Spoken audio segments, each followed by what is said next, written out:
ইমান না থাকলে আমাদের কোনো আমল আল্লাহর দরবারে কবুল হবে না। আপনি যতই নামাজ পড়েন, রোজা করেন, হজ করেন, যাকাত দেন, ইমান যদি ঠিক না হয়, আপনারা বলেন তো এই আমল আল্লাহর দরবারে কবুল হবে? এই পৃথিবীতে তিনজন শ্রেষ্ঠ মানুষ ছিলেন। একটা হলো নবীর চাচা আবু তালেব। আপনারা তার জীবনী পড়ে দেখেন, তার মতো ভালো মানুষ দুনিয়াতে কেউ ছিল না। আপনারা বলেন তো কাফেরের নাম কোনো মুসলমান রাখে? কথা কয় না। আবু লাহাব নামে কোনো মানুষ আপনাদের রানীনগরে আছে? আবু লাহাব কতক্ষণ আছে? আবু জেহেল, কিন্তু আবু তালেব কি জন্যে কোন তো? আবু তালেবও কাফের, আবু লাহাবও কাফের, আবু জেহেলও কাফের। কিন্তু আবু জেহেল, আবু লাহাব নামের কোনো মুসলমান নাই, কিন্তু আবু তালেব নামের মুসলমান থাকার কারণ কি? কি কারণ জানেন আপনারা? নবীর চাচা তো আবু লাহাবও নবীর চাচা। একই মায়ের পেটে 6 জন, আবদুল্লাহ, আবু লাহাব, আমির হামজা, আবু তালেব, আব্বাস। এই যে নবীর চাচা একই মায়ের পেটের, তাহলে আবু লাহাব আর আবু তালেব একই মায়ের পেটের সন্তান, 2 জনই কাফের। শিশুকালে মইরা গেছে মা, গর্ভে থাকতে মরছে পিতা, নবী চোখে দেখলেন না। কে করিবে লালন পালন, কে দিবে সান্ত্বনা, এই দুনিয়ার বড় এতিম নবী ছিলেন একজনা। যিনি নবীকে বাবার দরদ দিয়ে লালন পালন করছেন, তার নাম কি? সবাই এক বাক্যে বলেন, তার নাম কি? আবু তালেব। কিন্তু বেঈমান হওয়ার কারণে আল্লাহ তাকে জাহান্নাম দিবে। এত ভালো কাজ করেও কোনো লাভ হবে না, ঈমান না থাকার কারণে জাহান্নাম যাওয়া লাগবে। আপনি যতই নামাজ পড়েন, রোজা করেন, হজ করেন, যাকাত দেন, যদি ঈমান না থাকে আপনাকে জাহান্নামে, আমাকে জাহান্নামে যাওয়া লাগবে। এখন হয়তো বলবেন, হুজুর ঈমান না থাকলে কি মানুষ নামাজ পড়ে? আপনার বলেন তো, ঈমান না থাকলে মানুষ নামাজ পড়ে? পড়ে? এটা হলো আল্লাহ রাসূলের পিছনে একজন পড়েছে টুপি, পাগড়ি, জুব্বা, দাড়ি। আবু বক্করেরও যা, ওনারও তাই, একই সাইজ। নবীর পিছনে 5 ওয়াক্ত নামাজ পড়েছে, নবীর পিছনে। কিন্তু কোরআনের একটা আয়াত যখন নবীর উপরে নাজিল হলো, আয়াতটা হচ্ছে ইয়া আইয়ুহান নাবিয়্যু হারসিল মুমিনিনা আলাল কিতাল। ওগো নবী, যারা আপনার পিছনে জামাতবদ্ধ হয়ে নামাজ পড়ে তাদেরকে স্ট্যান্ডিং আর্মি হিসেবে গড়ে তোলেন। কারণ যে কোনো সময় মক্কার কাফেররা মদিনা আক্রমণ করবে, আর মদিনা আক্রমণ করলে দোয়া দিয়া, নামাজ দিয়া মদিনা রক্ষা করা যাবে না। ওই কাফের বেঈমানদের বিরুদ্ধে অস্ত্র ধরা লাগবে। এ কথা কার? জোরে বলেন। এই আয়াতটা যখন নবী সাহাবীদের সামনে বললেন, এই সামনে কাতারের মুসল্লি নবীর কাছে গিয়ে বলছে যে, হুজুর এটা না গন্ডগোলের আয়াত। তাহলে কি বলতেন, লোকটা কয় নম্বর নামাজি? কথা কয় না, কয় নম্বর? 1 নম্বর নামাজি। সামনে কাতারে আবু বকরের সঙ্গে নামাজ পড়ে, নবীর পিছনে। কিন্তু সেই লোকটা বলতেছে, হুজুর এটা না গন্ডগোলের আয়াত। আজ আমাদের বাংলাদেশে মুসলমান নামধারী কোরআনের রাজনীতির কথা বললে, কোরআনের রাষ্ট্র ব্যবস্থার কথা বললে, ওরা বলবে হুজুর তো গন্ডগোল করে বেড়াচ্ছে। ধরে কোন কথা ঠিক না? আসলে এরা কিন্তু যতই নামাজি হোক, এরা মুসলমান নয়। এই কোরআনের রাষ্ট্র যারা বাংলাদেশে চায় না, আর যাই হোক এরা মুসলমান হতে পারে না। ধরে কোন কথা ঠিক না? কথা বলেন। ডক্টর কামালের সংবিধান পরিবর্তন করা যাবে না। এ হাসিনার একটা রাষ্ট্রপতি চুপ্পু, নাম কি? ছাত্র জনতা মিছিল করলো। এই ফ্যাসিস্ট সরকারের নিয়োগ দেওয়া রাষ্ট্রপতি আমরা বাংলার জমিনে চাই না। কিন্তু বিএনপির কিছু লোক বলতেছে সংবিধানকে সমুন্নত রাখতে হবে। শালারা কোরআনকে সমুন্নত রাখা লাগবে। মানুষের তৈরি কোনো সংবিধানের 1 পয়সাও দাম নাই। ধরে কোনো কথা ঠিক না? মানুষের উপকারে যে সংবিধান লাগে না, ওইটাকে লাথি দিয়ে ফেলে দেওয়া দরকার। ধরে কোনো কথা ঠিক না? মুসলমানের সংবিধানের নাম কি? আরো জোরে বলেন। যে সংবিধানের দায়িত্ব স্বয়ং আল্লাহ নিয়েছে। ইন্না নাহনু নাযালনা যিকরা ওয়া ইন্না লাহু লাহাফিজুন। আপনারা জানেন ৭১ সালের সংবিধান ৭২ সালে বাতিল হচ্ছে, জানেন? এই মুরব্বীরা, ৭১ সালের সংবিধান, যে সংবিধানের উপরে যুদ্ধ হয়েছে, সেই যুদ্ধ ৭২ সালে বাতিল হয়ে গেছে। ৭৩ সালে সমস্ত দলকে কবর দিয়া এই হাসিনার বাকশাল কায়েম করেছে। ধরে কোন কথা ঠিক কিনা? কিসের সংবিধান রে? হাসিনার ইচ্ছা মতো সংবিধান পরিবর্তন হচ্ছে, কথা কন না কেন? আর সেই সংবিধান মুসলমান এইটাকে বিশ্বাস করা লাগবে। সংবিধানের নাম কি? আরো জোরে বলেন। একটু মনোযোগ দিয়ে শুনবেন। আল্লাহ নবী চমকে গিয়ে বলে, মাবুদ, যে আয়াত তুমি আমার উপর নাজিল করলা, আর আমার সাহাবী বলতেছে গন্ডগোলের আয়াত। কে? এই টুপিওয়ালা, দাড়িওয়ালা, জুব্বালা, এরা তো আমি চিনবার পারলাম না। সঙ্গে সঙ্গে আল্লাহ বললেন, অমিনান নাসি মান ইয়াকুলু আমান্না বিল্লাহি ওয়া বিল ইয়াউমিল আখিরি ওয়া মা হুম বিমুমিনিন। আল্লাহ বলতেছে, নবী, ওই যতই নামাজ পড়ুক, রোজা করুক, জিকির করুক, আর যাই করুক, ই মুমিনই না। কি নয়? মুমিনই না। তাহলে নামাজ পড়ে মুমিন না, এরকম নামাজি আছে না নাই? কথাক্ষণ আছে না নাই? আল্লাহ বলতেছেন, যারা আমাকে বিশ্বাস স্থাপন করেছো, এই আমার সামনে যারা বসে আছেন, আমরা সবাই বিশ্বাস করি কাকে? আরো জোরে, জোরসে বলুন। সাহাবীরা বললেন, এ রাসূলুল্লাহ, এই বিশ্বাস সম্পর্কে আমরা জানতে চাই। আল্লাহ নবী বললেন, ইকরার বিল লিসান, তাসদিক বিল জানান, আমল বিল আরকান, এরই নাম হলো ঈমান। জবানে বলতে হবে লা ইলাহা ইল্লাল্লাহ। সবাই বলে লা ইলাহা ইল্লাল্লাহ। জবানে বললে হবে না। যুদ্ধের সময় ওখানে হিন্দুরাও লা ইলাহা ইল্লাল্লাহ পড়ছে। এই যে আমার চাচা আছে, ও চাচা, যুদ্ধের সময় হিন্দুরা কলমা পড়েনি? যখন পড়ে নাই, আমার এলাকার এক হিন্দু বলেছে, বাবা, মুসলমানের কলমার দাম আছে। আমি কইলাম, আপনি হিন্দু হয়ে কলমার দাম কেমনে বুঝলেন? বলে, আর্মির সামনে যখন, পাক আর্মির সামনে যখন পড়তাম, তখনই বলতাম লা ইলাহা ইল্লাল্লাহ, লা ইলাহা ইল্লাল্লাহ, লা ইলাহা ইল্লাল্লাহ। তা আর্মিরা বলতো, বিলকুল ঠিক হয়, ঠিক হয়। শুধু মুখে কলমা জারি রাখার কারণে আর্মির গুলি থেকে বাইসা গেছি। আমি বললাম, দাদা, মুখে শুধু কলমা রাখার কারণে আর্মির গুলি থেকে বাইছেন। এই কলমা যদি কলিজার মধ্যে জায়গা দিতেন, জাহান্নামের আগুন থেকে আল্লাহ বাঁচায় দিত। এখন বলেন, মুখের কলেমা আমরা কোথায় রাখবো? যারা বলতেছেন না, তারা কিন্তু মরার সময় খুব বিপদে পড়বেন। মরার সময় বলবে, বড় ছেলে বলবে, ওই যে আমার পুকুরের খবর কি, পত্তন ঠিক মতো হয়েছে, 3 তালা করবার চাইছিলাম, 2 তালা হলো, আর 1 তালা কবে হবে? এরকম গল্প করতে করতেই জীবন কবচ হবে।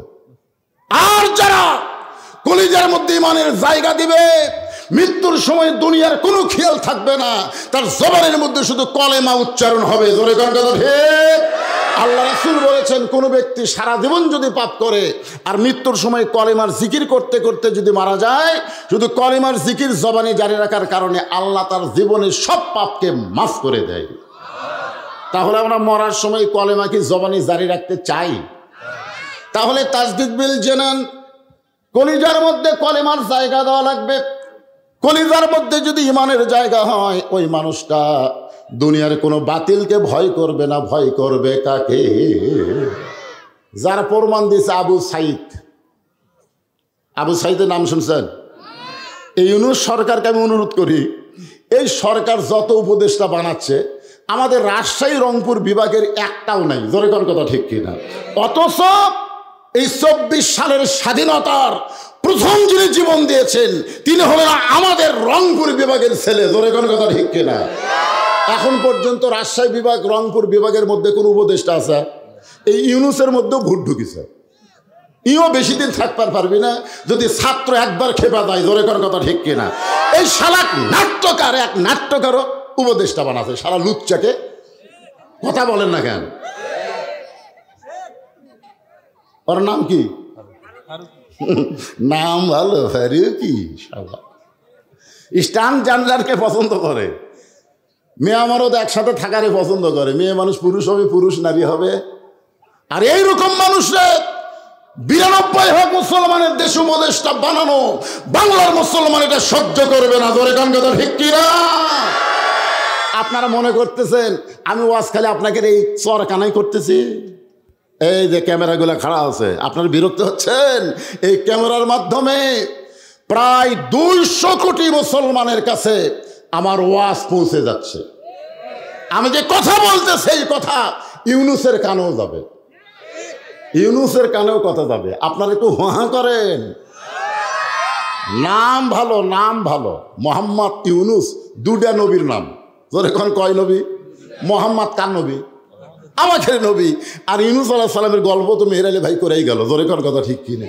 কি নাম রে, মোহাম্মদ ইউনুস। এক সাংবাদিক হাসিনাকে বলেছিল এই বিপদের মধ্যে পড়ে কোন দোয়া পড়তেছেন?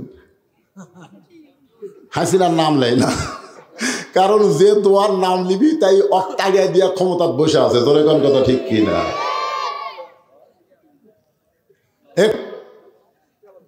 তাসদিক বিল জানান, কলিজার মধ্যে ঈমান। যখন কোনো মুসলমান জায়গা দিবে, ওই মুসলমান আল্লাহর জন্য জীবন দিতে কখনো পরোয়া করবে না। দরকার হলে ফাঁসির মঞ্চে যাবে। জোরে বলেন কার মঞ্চে?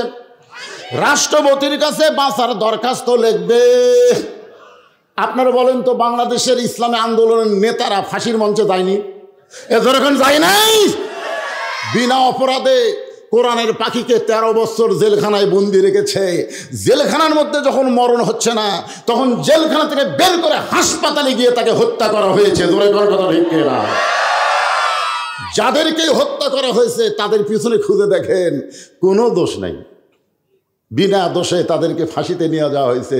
উকিল সামনে গিয়ে বলে রাষ্ট্রপতির কাছে দরখাস্ত লেখেন, রাষ্ট্রপতি যদি আপনাকে মাফ করে তাহলে ফাঁসি হবি না। আল্লাহর বান্দা হাসে আর বলে আমার হায়াতে 3 জন রাষ্ট্রপতিকে ক্ষমতার থাকা অবস্থায় মরা দেখছি। বঙ্গবন্ধু শেখ মুজিবুর রহমান, জিয়াউর রহমান, জিল্লুর রহমান, যারা ক্ষমতার থাকতে মরে, কোন মুসলমান বাঁচার জন্য তাদের কাছে দরখাস্ত লেখে না। ধরে কোন কথা ঠিক কিনা? উকিল বলতেছে তাহলে আপনার ফাঁসি হবে। তাসদিক বিল জানানের বান্দা বলতেছে ফাঁসি হবে কিন্তু মৃত্যু হবে না। উকিল বলে ফাঁসি হবে মৃত্যু হবে না। এটা কেমন কথা? এইটা হলো আবু সাইদ, আসলে জীবন দিয়েছে কিন্তু মরেনি। আমার এক চাচাতো ভাইয়ের ছেলে হয়েছে, আমারে কয় ভাইজান আপনি আলেম মানুষ, একটা ভালো নাম থন তো। আমি বললাম তোমার ছেলের নাম রাখো আবু সাইদ। আমার ভাই সেই খুশি, চাকরি আবু সাইদ, জীবন দিয়ে চলে গেল। আর আমার বেটার নাম আজ থেকে হুজুর আবু সাইদ একবার করলো, নামটাও রাখছে আবু সাইদ। আপনারা বলুন তো আবু সাইদ কি মরছে?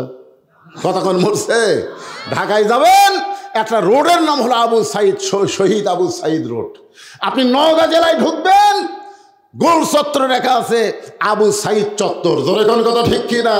আপনি চাপায় যাবেন, আবু সাইদ আমবাগানের নাম। তার মানে বোঝা গেল আবু সাইদ মরে নাই।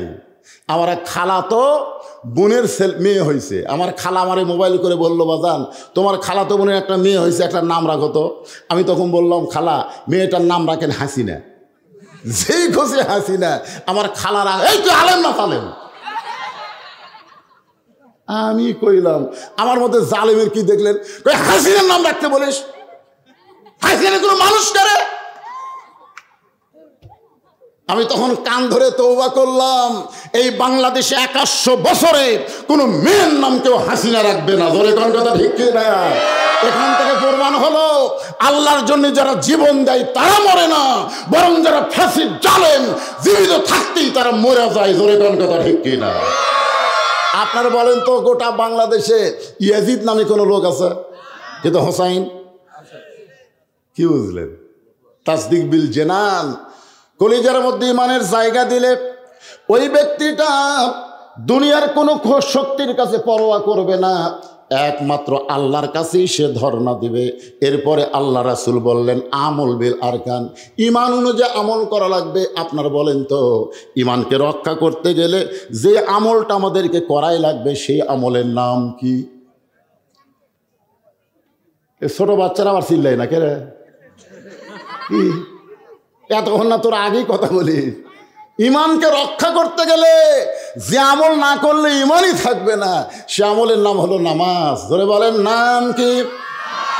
লা সালাত আলা ঈমানা, যার নামাজ নাই তার ঈমান নাই। লা সালাত আলা দীনা, যার নামাজ নাই তার কোনো ধর্ম নাই। বাইনাল আবদি ওয়াল কুফরি তরকুস সালাত, বান্দার কাফেরের মধ্যে পৃথক করার জিনিসটার নামই হলো নামাজ। আপনারা মসজিদ সুন্দর করে বানাবেন, কিন্তু মুসল্লি তৈরি করবেন না। হাসিনা এরকম 560টা মসজিদ বানা দিছে, কোনো লাভ হয়নি। জোরে কোন কথা ঠিক কি না? আমি নওগাঁর বদলগাছিতে ওয়াজ করতেছিলাম, তো এমপি ছিল সেলিম সাহেব। তখন আমাকে বলল, হুজুর আপনি খালি আমাদের বিরুদ্ধে কন, আমাদের প্রধানমন্ত্রী 560টা মসজিদ বানিয়ে দিল, সেই কথা কি আপনার মুখত আসে না? আমি তখন বললাম, এমপি সাহেব 560টা না 5 লক্ষ মসজিদ যদি প্রধানমন্ত্রী বানায়, একটা সওয়াবও পাবে না। সেলিম তো চোখ খালি এরকম লাল করলো। কিরে, 5 লক্ষ মসজিদ বানালেও একটা সওয়াব নাই, এগুলো একটা সওয়াবও পাবে না। কারণ প্রধানমন্ত্রী ক্ষমতার চেয়ারে পাইয়া খালি মসজিদ বানাবে, নামাজ কায়েমের বিল যদি পাস না করে আল্লাহ ঘাড় ধরে জাহান্নামে ফেলে দিবে। জোরে কোন কথা ঠিক না? তোমাকে মসজিদ ঘন ঘন কে বানাবার কইছে? একই পাড়ার 4টে মসজিদ লাগবে কেন? এক কাতার মুসল্লি হয় না? মসজিদ বানানোর আগে মুসল্লি তৈরি করা লাগবে। জোরে কোন কথা কন না কেন? সব বুড়া থুড়া ভাঙ্গা চুরা সামনে কাতার যায়, একটা যুবক মসজিদ নাই। ঠিক ঠিক। ইমানকে রক্ষা করতে গেলে 1 নম্বর নেক আমলের নাম কি? আরো জোরে। আর মেয়ে মানুষের জন্য 1 নম্বর নেক আমল কিন্তু নামাজ না, 1 নম্বর নেক আমল হলো পর্দা। কেরে মায়েরা, যারা পর্দার অন্তরে বসে আছেন একটু মনোযোগ দিয়ে শোনেন। বড় পীর আব্দুল কাদের জিলানী রহমতুল্লাহ আলাই নাম শুনছেন? আব্দুল কাদের জিলানী রহমতুল্লাহ আলাইয়ের নাম শুনছেন? উনি জান্নাতুল বাকি জিয়ারত করতেছেন। এখানে যদি কোনো হাজী সাহেব থাকে তারা বলতে পারবে, রাসূলের রওজার পাশে যেই গোরস্থান সব চাইতে বড় গোরস্থান, সে গোরস্থানের নাম হলো জান্নাতুল বাকি। ধরে কার নাম কি? বড় পীর আব্দুল কাদের জিলানী জান্নাতুল বাকি জিয়ারত করতেছেন। এমন সময় এক মুরিদ বলে, হুজুর আপনি চোখ বন্ধ করলে দুনিয়ার খবর বলতে পারেন, আপনি একটু চোখ বন্ধ করে দেখেন তো এই জান্নাতুল বাকির কোন জায়গায় ফাতেমার কবর। আব্দুল কাদের জিলানী চমকে উঠছে যে আপনি চোখ বন্ধ করলে গোটা দুনিয়ার খবর বলতে পারেন। আব্দুল কাদের বলে, এই পাগল, চোখ বন্ধ করলে আমি শুধু দুনিয়ার খবর না, আল্লাহর আরশের খবর পর্যন্ত জানার তৌফিক দেয়। সুবহানাল্লাহ কন না কেন? নবীর হাদিস, ইত্তাকু ফিরাসাতাল মুমিনিনা ফাইন্নাহু ইয়ানজুরু বিনূরিল্লাহ। কিন্তু জান্নাতুল বাকির কোন জায়গায় মা ফাতেমার কবর, এইটা দুনিয়ার কেউ বলতে পারবে না। সমস্ত মুরিদ বলে, হুজুর জান্নাতুল বাকির মধ্যে ফাতেমা আছে, কিন্তু ফাতেমার কবরের খবর দুনিয়ার মানুষ কেন বলতে পারবে না? আব্দুল কাদের জিলানী বললেন, ফাতেমা হলো জহুরা। ফাতেমা কি? আমার মা বোনদের জন্য একটু ওয়াজ করতেছে বাজান। কি আপনারা বলেন তো, আপনার বউ যদি ভালো হয় আপনার মনে শান্তি হবে না অশান্তি হবে? এই যে ওয়াজেদ মিয়া, ওয়াজেদ মিয়ার নাম শুনছেন? হাসিনার স্বামীর নাম কি? জোরে কার, হাসিনার স্বামীর নাম কি? ওয়াজেদ মিয়া। এই ছেলেরা মুখস্থ রাখো। ওয়াজেদ মিয়া একবার জাফরুল ইসলাম, গণস্বাস্থ্য বিভাগের জাফরুল ইসলামের কাছে গেছে একটা চাকরির জন্যে। তো জাফরুল ইসলাম মুসকে মুসকে হাসি আর কয়, তোমার বউ হলো বাংলাদেশের প্রধানমন্ত্রী আর তুমি আমার কাছে চাকরি খুঁজবার আইছো? ওয়াজেদ মিয়া সেই কান্না। জাফরুল ইসলাম বুকের মধ্যে লিয়া বলে, কান্দো কেন ভাই? বলে, আমার ঘরে কোনো শান্তি নেই। জাফরুল আশ্চর্য হয়ে বলল, যেই মেয়েটা নিজের ঘরে শান্তি রাখতে পারে না, সে গোটা বাংলাদেশের মানুষকে কোনোদিন শান্তি দিবার পারে না। ধরে কোন কথা ঠিক কিনা? আপনারা কি মনে করতেছেন? প্রত্যেকটা ঘরে ঘরে হাসিনা আছে না নাই? জোরে কোন আছে না নাই? সবগুলো বউ প্রধানমন্ত্রী হয়ে গেছে। আমার মায়েরা বোনেরা একটু মনোযোগ দিয়ে শোনেন। আব্দুল কাদের জিলানী বললেন, ফাতেমা হলো জহুরা। সমস্ত মুরিদ বলে, হুজুর জহুরা মানে কি? এই জহুরা মানে কি? আব্দুল কাদের জিলানী বললেন, জহুরা মানে যদি শুনতে চান তাহলে শোনেন। আপনার কি শুনবেন? কথাগণ শুনবেন। আব্দুল কাদের জিলানী বললেন, এশার নামাজের পরে হযরত আলী ঘরের মধ্যে ঢুকছে। এশার নামাজের পরে প্রত্যেকটা পুরুষ মানুষ বাড়িতে যাইতে হবে। নামাজের পরে আর কোনো গাল গল্প করা যাবে? জোরে কন। আল্লাহ রাসূল বলেছেন, এশার নামাজের পরে তোমরা ঘুমায় যাও, কারণ গভীর রাত্রে তোমাদের আর একটা নামাজ আছে, 5 ওয়াক্ত ছাড়াও আর একটা নামাজ আছে। আপনার সেই নামাজের নাম জানেন? 5 ওয়াক্তই পড়ি না হুজুর, আবার তাহাজ্জুদের কথা কয়। আল্লাহ কোরআনে বলেন, অমিনাল লাইলি ফাতাহাজ্জাদ বিহি নাফিলাতাল লাক। জোরে বলেন আল্লাহু আকবার। এশার নামাজের পরে হযরত আলী ঘরের মধ্যে ঢুকায়, আলহামদুলিল্লাহ আলহামদুলিল্লাহ। হযরত আলী তাকায় দেখে বিছনা সুন্দর করে সাজায় রাখছে, হাসান হোসেনকে সুন্দর পোশাক পরায় দিছে, ফাতেমা সুন্দরী সাইদা গুইজা বসে আছে।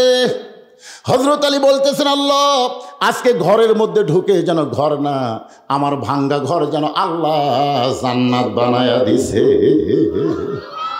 আপনি যখন বাহির থেকে ঘরের মধ্যে যান, ঘরের মধ্যে যায় দেখেন ঘর সুন্দর করে পরিপাটি করে সাজায় রাখছে, আপনার মনের কিন্তু অশান্তি দূর হয়ে যায়। জোরে কোন ঠিক কিনা? আপনি তাকায় দেখেন আপনার সন্তানগুলো সুন্দর কাপড় পরে বসে আছে, আপনার বউটাও সুন্দরী সাইদা গুইজা বসে আছে। হযরত আলী ফাতেমার চেহারার দিকে, হাসান হোসেনের দিকে তাকায় আল্লাহর শুকরিয়া আদায় করার সঙ্গে সঙ্গে ফাতেমা 2টা সন্তানকে কাছে ডাক দিলেন। হাসান হোসেন যখন কাছে, ওদের কানে কানে বলতেছে, বাবা তোমরা 2 ভাই একটু অন্য ঘরে যাও, তোমার বাবার সঙ্গে আমার গোপন কিছু গল্প আছে। হাসান হোসেন মুচকি মুচকি হাসতেছে। যেই বলছে তোমরা 2 ভাই একটু অন্য ঘরে যাও, তোমার বাবার সঙ্গে আমার গোপন কিছু গল্প আছে। হাসান একটু বড় তো, হোসেনকে বলতেছে, আয় বাইরে আয়, এই গোপন তুই বুঝবি না, আমি বুঝি। মা সাইদা গুইদা বসে আছে কার জন্যে? জোরে বলেন না, কার জন্যে? তা আমরা 2 ভাই যদি ঘরের মধ্যে থাকি কাম হবে? এই জন্য মা বলতেছে তোমরা 2 ভাই একটু বাহিরে যাও। আল্লাহ রাসূল বলেছেন, তোমাদের সন্তান যদি 2 বছরের বেশি বয়স হয়, এই সন্তান যদি ঘরের মধ্যে চেতন থাকে, খবরদার চেতন অবস্থায় তোমার হালাল বউকেও তুমি আদর করতে পারবা না। কারণ যদি আদর করো, ওই বেড়া এসে বলতে পারে, আব্বা তাই মাছ চাপে ধরছিল রে। হাসতেছেন, এরই নাম হলো ইসলাম। ভাইজান, ইসলাম এত সহজ না। ইসলাম কত সুন্দর। নিজের হালাল বউকে আদর করবার গেলেও নিজের সন্তানের দিকে খেয়াল করা লাগে। হাসান হোসেন 2 ভাই যখন হাসতে হাসতে অন্য ঘরে যায়, সঙ্গে সঙ্গে ফাতেমা ঘরের দরজা বন্ধ করেছে। ফাতেমা যেই মাত্র দরজা বন্ধ করেছে, সঙ্গে সঙ্গে হযরত আলী মাথার টুপি খুলছে। আপনারা বলেন তো, বউ যদি সন্তান বার করে দিয়ে দরজা বন্ধ করে দেয়, তাহলে কি স্বামীর মাথার টুপি থাকবে? কথা কয় না। আমি যত বড়ই হুজুর হই, আমি যখন বউয়ের সাথে প্রেম করি, এই টুপি মাথার দেয়া, এই জুব্বা হাব্বা পরে। আপনাদের কাছে আমি হুজুর, বউয়ের কাছে গেলে হুজুর। আমি একবার বউকে 500 টাকা দিয়ে বলছিলাম, আমি 10 মিনিট ওয়াজ শুনবো, বিনিময়ে 500 পাবে। আর বউ বলতে, তাড়াতাড়ি টুপি খোলেন তো। বলে, ধান্দা বাদ দেন, যা করছেন করছেন। যেই মাত্র দরজা বন্ধ করেছে, সঙ্গে সঙ্গে হযরত আলী মাথার টুপি খুলে ফাতেমাকে 2খানা হাত বাড়ায় ডাকতেছে, ও বিবি, 6 মাস আগে নবী বিদায় হয়েছে। কয় মাস? নবী বিদায় নেওয়ার পর তোমার সাথে আমার কোনো ভাব প্রেম হয় নাই। আজকে হাসান হোসেনকে বের করে দিয়ে তুমি যখন দরজা বন্ধ করেছো, একটু বুকের মধ্যে আসো, আমরা 2 জন প্রেম নিবেদন করতে চাই। এই কথা বলার সঙ্গে সঙ্গে ফাতেমা দৌড়ে এসে স্বামীর বুকের মধ্যে মাথা ঢুকায়া ছোট বাচ্চার মতন কান্না শুরু করেছে। আলী বলে, ফাতেমা বুকের মধ্যে মাথা নিয়ে কান্দো কেন? ফাতেমা বলে, স্বামী গো, আর কোনোদিন ঘর সাজাবার পারবো না, আর কোনোদিন হাসান হোসেনকে সেজে দেবার পারবো না, আর কোনোদিন সাইদা গুইদা আপনার সামনে দাঁড়াবার পারবো না। কারণ আজকে গভীর রাত্রে ফাতেমার মৃত্যু হবে। যেই কইছে গভীর রাত্রে ফাতেমার মৃত্যু হবে, গাছের গোড়া কাটলে গাছটা যেমন ঠাস করে পড়ে যায়, হযরত আলী তেমনি পড়ে গেলেন ঘরের মাঝায়। মা ফাতেমা মুচকি মুচকি হেসে ওই স্বামীর মাথাখানা উরাতের উপরে নিয়ে কপালে একটা চুমা দিয়ে বললেন, স্বামী গো, এমন করে আপনি কাঁদবেন না, কারণ আসলে যাইতে হবে। যুবকেরা মনে করতেছে, না আমার দাদা আছে, আজরাইল আসলে আমার দাদা ধরবে আগে। কি? তাছাড়া তোমার দাদা মসজিদে যায় আর তুমি কম্বলের মধ্যে ঘুম পাড়ো। তুমি রাত 3টা পর্যন্ত আর্জেন্টিনার খেলা দেখছো, মেসি কিভাবে গোল করে, কিভাবে কাটালিয়ে যায়, তুমি সব বলতে পারো। আর আসসালাতু খায়রুন নাম শোনার সাথে সাথে তুমি আর দুনিয়াতে নাই। আজানের আগে তুমি ছিল 3.5 হাত, আজান শুরু হলে তুমি হলো 2.5 হাত। কম্বল তুলে দিছে মাথার উপর, পাও বার হয়, পাও টানে না বুকের কাছে, বাহির থেকে দেখবেন মনে হয় চাউলের বস্তা ঢাকা থোছে। কম্বল টান দিয়ে দেখেন কম্বলের নিচে চাউলের বস্তা না, ওর সাইজ আর সকালবেলা সাইড টিভি কুত্তার সাইজ একই সাইজ। জোরে করে কথা থেকে এই কথা যে আমি এটা বোন পড়াতে বলছি, শোনেন, এই ল্যাপের তলে ওর সাইজ আর সাইড টিভি কুত্তার সাইজ একই সাইজ। যেই বলছি 4-5টা কুত্তা দৌড়াচ্ছে বন পাড়ায়। আমি যেই ওয়াজ শুরু করি আমি কইলাম খেরি, কুত্তা আমাকে ওয়াজ করবার দেয় না। আমি চিন্তা করলাম কুত্তা খেপলো কেন? তখন কোরআনে একটা আয়াত আমার সামনে এসে বলতেছে, সুম্মা রাদাদনাহু আসফালা সাফিলিন, বেনামাজি বান্দা যারা কুত্তার চাইতেও খারাপ তারা। কুত্তার সাথে এদের তুলনা করা যাবে না। আমার সঙ্গে বলবেন, বেনামাজি বান্দা যারা, সবাই বলবেন কুত্তার চাইতেও খারাপ তারা। বেনামাজি বান্দা যারা, কিন্তু কুত্তার তওবা কবুল হবে না। বেনামাজি যদি বলে আল্লাহ আজ থেকে ফজরের নামাজ ছাড়বো না, আল্লাহ বলে যত নামাজ না পড়ার পাপ হয়েছে নিয়ত করার সঙ্গে সঙ্গে আমি সব মাফ করে দিলাম। তাহলে আজকে কি নিয়ত করা যায়? ইনশাল্লাহ। এশা নামাজ পড়ছিস?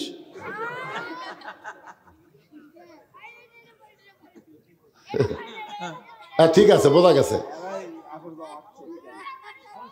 কি যুবকেরা মন খারাপ করলে? মাগরিব এশার নামাজ কারা কারা পড়েনি আমি হাত তুলবার কব না, হাত তুলবার বলবো না, কিন্তু আজকে আলোচনা শোনার পরে কারা কারা ফজরের নামাজ পড়বেন না তারা একটু হাত তুলুন তো দেখি।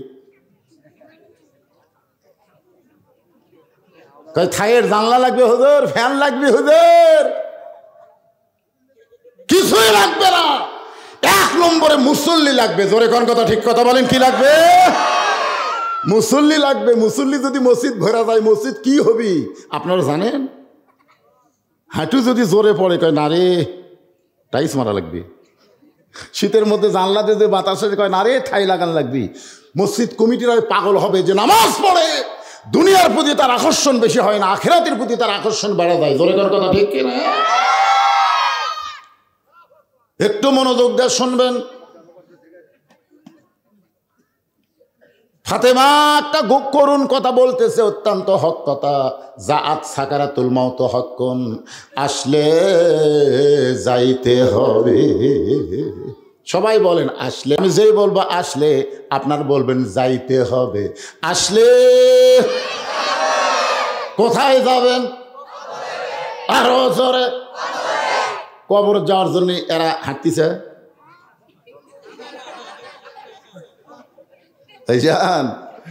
আরে আপনি যতই হাসেন, যতই 4তলা 5তলা বিল্ডিং করেন, ঘাড় কাত করে দেখতেছে। কি দেখতেছে ভাই? কয় 5 তলার 4 তলা হচ্ছে রড বাইর করে থুছি। আর 1 তলা করলে আমার মন শান্তি। 2 কান্দর দিয়ে ফেরেশতাকে আল্লাহ এর কান্দর থাকবো না, এর কান্দর থাকবো না। এই শয়তানের কান্দর থেকে আমরা কি লাগবো? এই 5 তলা বিল্ডিং দেখে ওই নিচতলা একবারও খেয়াল করে না। আপনার বলেন তো আমরা 5 তলা না নিচতলা? 1 তলা না, 1 তলা না, নিচতলা। 1 তলা তো তাও ভালো, কিন্তু ওরই তলে আর একটা তালা খোঁড়া লাগবে। জোরে কোন ঠিক কিনা? তাহলে আপনারা বলেন 5 তলা না নিচতলা? কিন্তু যেদিন ডাক পড়িবে কবর মাঝে যাইতে, জোগাড় কিছু করছো বন্ধু তার মাঝে বিছাইতে। ওগো স্বামী, এমন করে আপনি কাঁদবেন না, কারণ আমি জানি আমার স্বামী হলো 2 দিক দিয়ে 1 নম্বর। ধরে কোন কয় নম্বর? কে বলতেছে? ফাতেমা বলতেছে আমি জানি আমার স্বামী হলো 2 দিক দিয়ে 1 নম্বর। এই দুনিয়াতে সবচাইতে জ্ঞানী হলো আমার স্বামী হযরত আলী। ধরে কোন সুবহানাল্লাহ। কিয়ামত পর্যন্ত হযরত আলীর মতন জ্ঞানী কোনো মানুষ হবে? জোরে কোন হবে? ওমর ফারুক রাখালকে উটের পিঠে দিয়া জেরুজালেমে গেছিল। জেরুজালেমের খ্রিস্টানরা মনে করছে যিনি উটের পিঠে বসে আছে তিনি হযরত ওমর। একটা চৌকি এনে উটের সঙ্গে লাগায় বলতেছে আমিরুল মুমিনিন চোখের ওপর আস্তে পা দেয়া তারপরে মাটিতে নামেন। রাখাল খালি ছোট বাচ্চার মতন কান্দে। জেরুজালেমের লোকেরা বলে আপনি কান্দেন কেন আমিরুল মুমিনিন? বলে আমি তো আমির না রে পাগল, যিনি উটের রশি ধরে জমিনে দাঁড়ায় আছে তিনি হলেন হযরত উমর। সমস্ত জেরুজালেমের খ্রিস্টানরা বলে এটা কেমনে হয়? রাখাল বলতেছে আল্লাহর কোরআন অনুযায়ী যখন রাষ্ট্র চলবে তখন এমনি সম্ভব হয়ে যায়। ধরে কোন সুবহানাল্লাহ। আপনারা দেখেননি, আমি দেখছি। বাংলাদেশের শহীদ প্রেসিডেন্ট জিয়াউর রহমান যখন বাংলাদেশের রাষ্ট্রপতি হলো, ইনি বগুড়ার সাতমাথা থেকে মহাস্থানগড় পর্যন্ত হেঁটে হেঁটে গেছেন। ডিসি, এসপি, এমপি, মন্ত্রী এরকে ডায়রিয়া হসে, যাওয়ার সময় গোকুলের ওটি এক কৃষক আসতেছে জমির থেকে, দৌড়ে গিয়া শহীদ প্রেসিডেন্ট জিয়াউর রহমান তাকে বুকের মধ্যে নিয়ে কপালে একটা চুমা দিলেন। ডিসিএসপি কয় হায় হাই রে, ইয়ার গাও ঘামে কি গন্ধ রে। রে দুনিয়ার থেকে যখন চলে গেলেন তার আমল নামা হলো একটা ভাঙ্গা সুটকেস, 1 টাকাও ব্যাংক ব্যালেন্স নাই। আর হাসিনা তার বোন আর ওর বেটা জয় এই রূপপুর থেকে 5,500 কোটি টাকা একটা জায়গার থেকে আরে মারিছে, এক জায়গার থেকে। আর বলে আমার কেউ নেই। তোর এত কেউ নেই, তুই এত মারলি কেন? গোটা বাংলাদেশকে তলাবিহীন ঝুড়ি বানাচ্ছে। জোরে কোন কথা, ঠিক কথা বলেন। মিশে মায় বন্দি থাইকা করলাম কত খেলা, পশ্চিমে তাকায়া দেখো তোমার জীবনের ডুইবা গেছে বেলা। ওগো স্বামী, আমি জানি দুনিয়াতে সবথেকে 1 নম্বর আপনি জ্ঞানী। সমস্ত জেরুজালেমরা বলতেছে তাহলে আর আমরা খ্রিস্টান থাকবো না, আমাদের পড়ায়া দেন লা ইলাহা ইল্লাল্লাহু মুহাম্মাদুর রাসূলুল্লাহ। সব খ্রিস্টান মুসলমান হয়ে গেছে। সুবহানাল্লাহ। আপনারা বলেন তো এখানে কোনো যুদ্ধ করা লাগছে? কোনো যুদ্ধ করা লাগছে? কিন্তু সবার ভিতরে একজন ছিল বেকা, বোঝেন না? এইরকম সোজা হয় না, সবসময় বেকা থাকে। আপনাদের মধ্যে এরকম বেকা আছে, আমি যতই নামাজের ওয়াজ করি ওই নামাজ পড়বি না। কথা বলেন, এরকম বেকা আছে না? নাই কথা কন না। হ্যাঁ, ওই বেকা মারছে দৌড়। খ্রিস্টান পাদ্রির কাছে গিয়ে বলতেছে হুজুর ঘরের মধ্যে জিকির মারতেছেন, মদিনা থেকে উমর এসে সব মুসলমান বানাছে। পাদ্রি কয় কে রে, আমার দলের খ্রিস্টান সব যদি মুসলমান হয় তাহলে আমাকে হাদিয়া নজরানা দিবি কে? এক দৌড় এসে বলে উমর আমিও মুসলমান হবার চাই। ওমর ফারুক বললেন আপনি একজন খ্রিস্টানদের আলেম, তাহলে আপনি কলমা পড়েন। পাদ্রি বলতেছে এমনি এমনি। ওমর ফারুক বলে কি লাগবে? বলে আমার 4টা প্রশ্নের উত্তর দিলে আমি মুসলমান হব। 1 নম্বর প্রশ্ন হলো পৃথিবীর এমন কোন জায়গা সূর্যের আলো কিয়ামত পর্যন্ত পড়বে না? একবার পড়ছে কিন্তু কিয়ামত পর্যন্ত পড়বে না, ওই জায়গার নাম বলা লাগবে। আমার 2 নম্বর প্রশ্ন হলো পৃথিবীর এমন কোন কবরটাও জীবিত লাশটাও জীবিত, ওই কবর এবং লাশের নাম বলতে হবে। আমার 3 নম্বর প্রশ্ন হলো পৃথিবীর এমন কোন 2 ভাই একসঙ্গে জন্মগ্রহণ করছে আবার একই দিনে 2 ভাইকে হত্যা করা হয়েছে, এক ভাইয়ের সাথে 100 বছরের বড়, এই 2 ভাইয়ের নাম বলতে হবে। ওমর আমার 3 নম্বর প্রশ্ন হলো 4 নম্বর প্রশ্ন হলো পৃথিবীর এমন কোন কারাগার কয়েকদিন নিঃশ্বাস নিবার পারে না এরপরও জীবিত থাকে? ওমর ফারুক বলে পাদ্রি ভাই এমন প্রশ্নই আমি জীবনে শুনি নাই। তাহলে উত্তর দিব কোত্থেকে? পাদ্রি বলতেছে আমি তাহলে ইসলাম কবুল করলাম না। ওমর ফারুক জেরুজালেম থেকে যখন মদিনায় হয়তো আলীর সঙ্গে ওমরের দেখা হয়, আলী বলতেছে আমিরুল মুমিনিন আপনি জেরুজালেমে গেলেন খবর কি? বলে সব খ্রিস্টান মুসলমান হয়েছে। সব খ্রিস্টান যদি মুসলমান হয় তাহলে আনন্দ করেন, মনে কষ্ট কেন? ওমর ফারুক বলে আলী খ্রিস্টানের পাদ্রি আমাকে 4টা প্রশ্ন করছে, উত্তর দিবার পারলে মুসলমান হইতো, কিন্তু আমি উত্তর দিবার পারি নাই। আলী বলতেছেন কি প্রশ্ন? বলে 1 নম্বর প্রশ্ন হলো পৃথিবীর এমন কোন জায়গা সূর্যের আলো একবার পড়েছে কিয়ামত পর্যন্ত পড়বে না? আলী বলতেছে মুসা আলাইহিস সালাম যখন সাগর পাড়ি দিছিল ওই সময় আল্লাহ সাগরকে রাস্তা করে দিলে সাগরের তলদেশে সূর্যের আলো পৌঁছে গেল, কিন্তু যখন ফেরাউন সাগর পাড়ি দিবার চাইল ওই সাগর পূর্বের মতো একত্র হয়ে গেল। ওই যে সূর্যের আলো একবার পড়েছে মুসা নবী যখন পার হয় ওই জায়গায় কিয়ামত পর্যন্ত আর সূর্যের আলো পড়বে না। ওমর ফারুক বলে, আলী ভাই এইটা তো আমি খেয়াল করিনি। 2 নম্বর প্রশ্ন করলো, পৃথিবীর কোন কবর জীবিত, লাশটাও জীবিত। আলী বলতেছে, কবর হলো মাছ আর লাশ হলো ইউনূস আলাইহিস সালাম। প্রশ্ন করাও সারা। উমর কই কে রে? 3 নম্বর প্রশ্ন হলো, পৃথিবীর এমন কোন 2 ভাই একই সঙ্গে জন্মেছে, বহু বছর পর একই সঙ্গে মারা গেল, এক ভাই এক ভাইয়ের চাইতে 100 বছরের বড়। আলী বলতেছে, ওজাইর আর আজিজ আলাইহিস সালাম। ওজাইরকে আল্লাহ ঘুমের মধ্যে 100 বছর রাখছিল, আবার 70 2 ভাইকে একসঙ্গে হত্যা করলো। ওজাইর চাইতে আজিজ 100 বছরের বড় ছিল। 4 নম্বর প্রশ্ন হলো, এমন কোন কারাগার কয়দিন নিঃশ্বাস নেবার পারে না, জীবিত থাকে? আলী বলতেছে, মায়ের পেটে সন্তান নিঃশ্বাস নেবার পারে না, এরপরও আল্লাহ জীবিত রাখে। ওমর ফারুক বলে, আলী তুমি না হলে আমরা এলেম পাতাম না। আনা মাদিনাতুল ইলমে ওয়া আলিউ বাবুহা। জোরে কান সুবহানাল্লাহ। ফাতেমা বলতেছে, আমি জানি আপনি 1 নম্বর জ্ঞানী, মরার খবর শুনলে আপনি কাত হয়ে পড়বেন কেন? জ্ঞানী মানুষ তো মৃত্যুকে শুনে কাত হয়ে পড়ে না, কারণ জ্ঞানী মানে জানে আসলে যাওয়া লাগবে। জোরে কোন কথা ঠিক কি না? আর আমি এটাও জানি পৃথিবীর ভিতরে আপনার চাইতে বড় বীর কিয়ামত পর্যন্ত কেউ দুনিয়াতে আসবে? কথা কন না কেন? হযরত আলী কি ছোট বীর না বড় বীর? আলীর মনে হয় জীবনে পড়েননি। কামুজ দুর্গের দরজা হ্যাঁচকা টান মারছে, যে দরজা খুলতে লাগে 70 আবার লাগাতে লাগে 70 জন, সেই দরজায় একলাই হ্যাঁচকা টান দিয়ে বাম হাতে ঢাল বানাছে।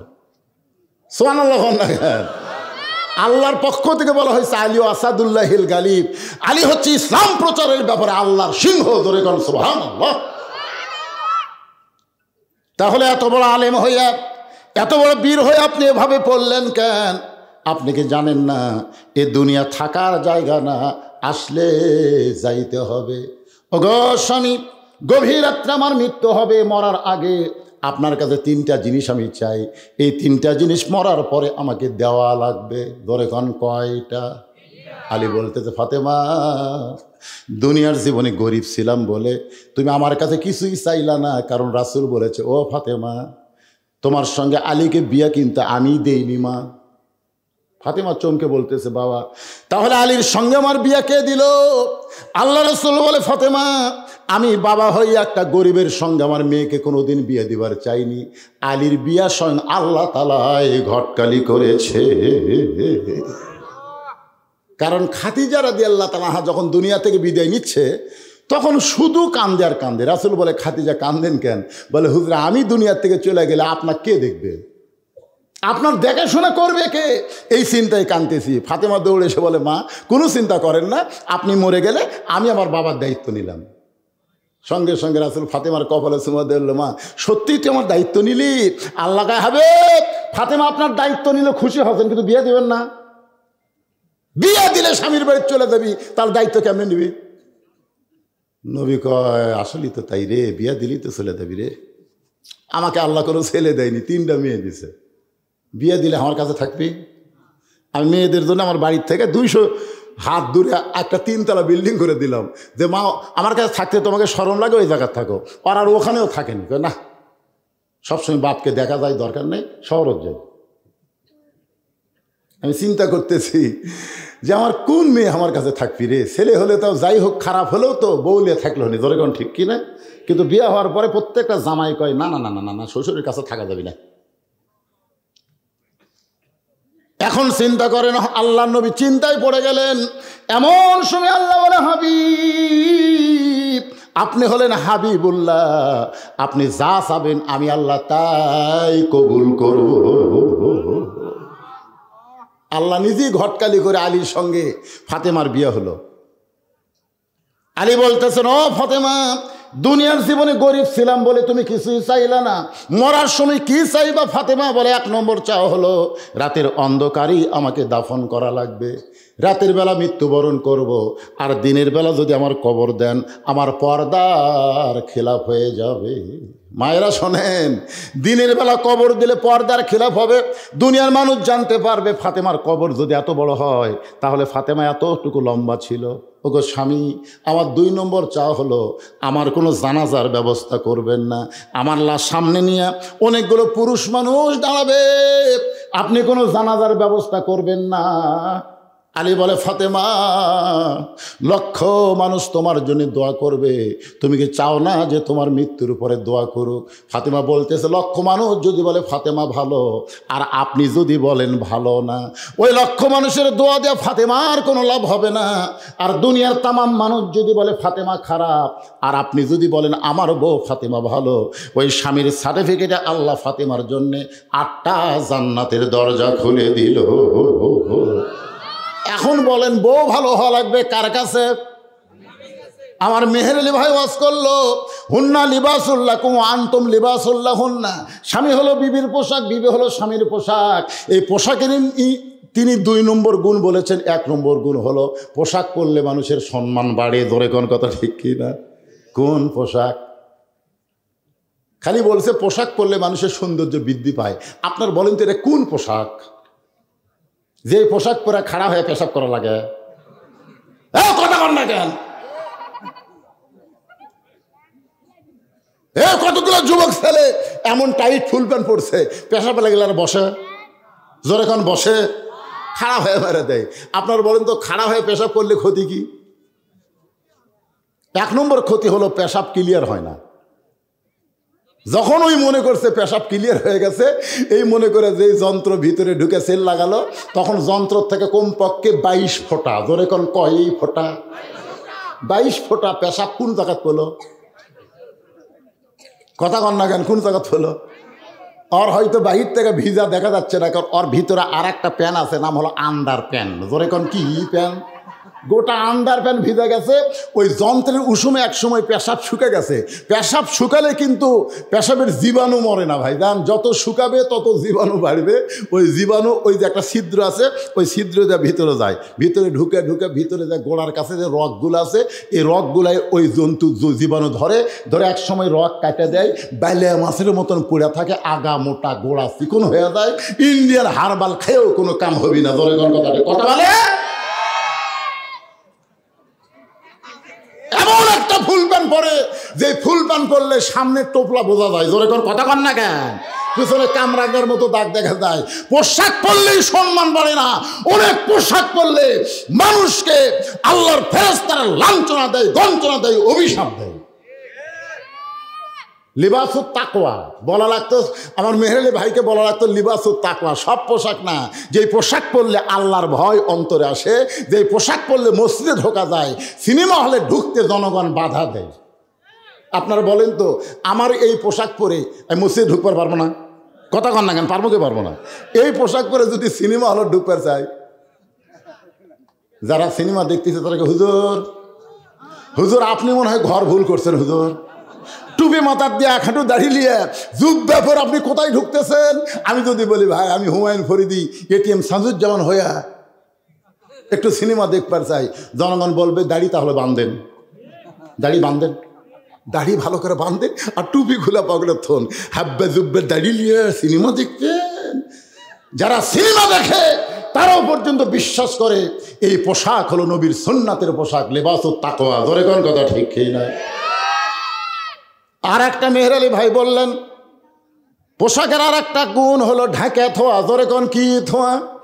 উনি ঢাকে থোয়াতে বুঝাইলেন স্বামীর দোষ বউ ঢাকবে, আর বউয়ের দোষ স্বামী ঢাকবে। আপনারা বলেন তো, কোনো পুরুষ মানুষ বউয়ের কোনো দোষের কথা কয়? কথা কয় না। কিন্তু মেয়ে মানুষ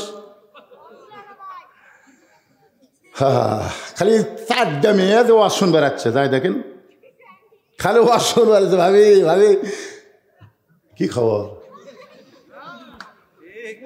মানে স্বামীর যত দোষ আছে মেয়ে মানুষ একত্র সব দোষ প্রকাশ করে দেয়। ধরে কোন কথা ঠিক কিনা? মায়েরা শোনেন, আল্লাহ নবী বলেছেন আল্লাহর পরে কাউকে যদি সেজদা দেওয়ার হুকুম থাকতো তাহলে প্রত্যেকটা বউকে বলতাম স্বামীর পায়ে সেজদা কর। আর রেজালু কাওয়ামুন আলা নিসা। ভাগ্য খারাপ, অনেক বছর ধরে আমরা মরদ মানুষের শাসন পাইনি, জোরে কোন ঠিক কিনা, কথা কন না? ভাগ্য খারাপ, আগামীতে আর মেয়ে মানুষের শাসন চলবি না। কারণ বেগম খালেদা জিয়া অসুস্থ, দুর্বল, প্রধানমন্ত্রী হওয়ার কোনো চান্স। আর বিএনপি যদি ফেল করে ভাই, তাহলে টুপিওয়ালার বাংলাদেশ, জোরে কোন ঠিক কিনা?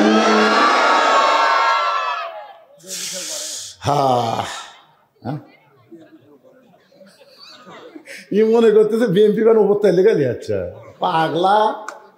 যে হারে কাম শুরু করছে, খালি 2-4 বছর ডক্টর ইউনূস খালি ক্ষমতা ধরে থুক, সব প্রকাশ পাবি, জোরে কোন কথা ঠিক কিনা? আমাদের কাহালুতে 6 আগস্ট আওয়ামী লীগের কোনো অফিস নাই, আওয়ামী লীগের কোনো দোকান নাই, আওয়ামী লীগের কোনো বাড়ি নাই, সব পুড়ে সারখার করে লুটতারাজ করছে। জনগণ বলতেছে এগুলো কে করছে ভাই? কই বিএনপিরাই করছে। একটা জামাত পাসু, যদি আল্লাহ চায় সব দেখা শেষ, আগামীতে দেখবো আমরা আল্লাহর কোরআনে। আপনারা কথা না করলে আমি কব না। কি তারিখ পরিবর্তন হয়ে গেছে রে, আমি কেউ আর শেষ করতেছি। আপনারা বসে থাকবেন, আর আপনার বসে থেকে আমি উঠে চলে যাবো।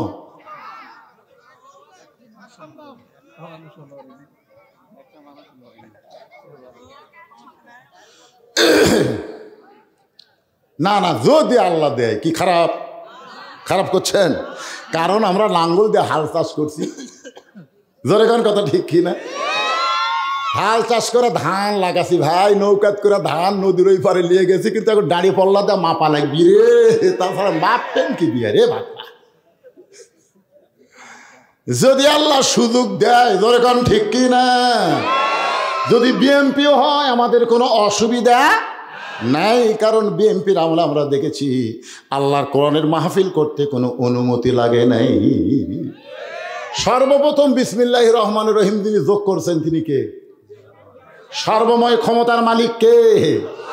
আল্লাহ। শহীদ প্রেসিডেন্ট জিয়াউর রহমানের অবদান, অসুবিধা নেই। আমরা জামাত বিএনপি ভাই ভাই, জোরে কোন কথা ঠিক কিনা? মাঝে মধ্যে একটু লাত্তি দিবার চাই, অসুবিধা নেই। আসেন, যেই কথা বলতেছিলাম, যেই কথা আপনাদের সামনে উপস্থাপন করতে, যে একটু মনোযোগ দিয়ে শোনেন। আমার 3 নম্বর চা হলো, ফাতেমা বলতেছে আমার 3 নম্বর চা হলো, আমার লাশটা খাটনিতে তুলবেন না, কারণ 4 জন ব্যক্তি খাটনি কান্দে নিবে, এমন 4 জন মানুষ আমার দুনিয়াতে নাই। ওই পিছনে ওঠা বসা শুরু হলো কেন? না, আপনারা যদি ওঠা বসা করেন আমি মনোবাদ করবো। কিসের চালায় দেন, উঠবে কেন রে? যারা উঠে গেছে ওই ফাঁকা জায়গাটা আপনাকে পুরো করে বসেন, তো যান পুরো করে বসেন। জোর করে আমি আপনাদের ওয়াজ শোনাবো না, কিন্তু যে কথাটা ধরছি, জহুরা মানে কি আমার মাইদের শোনান লাগবে।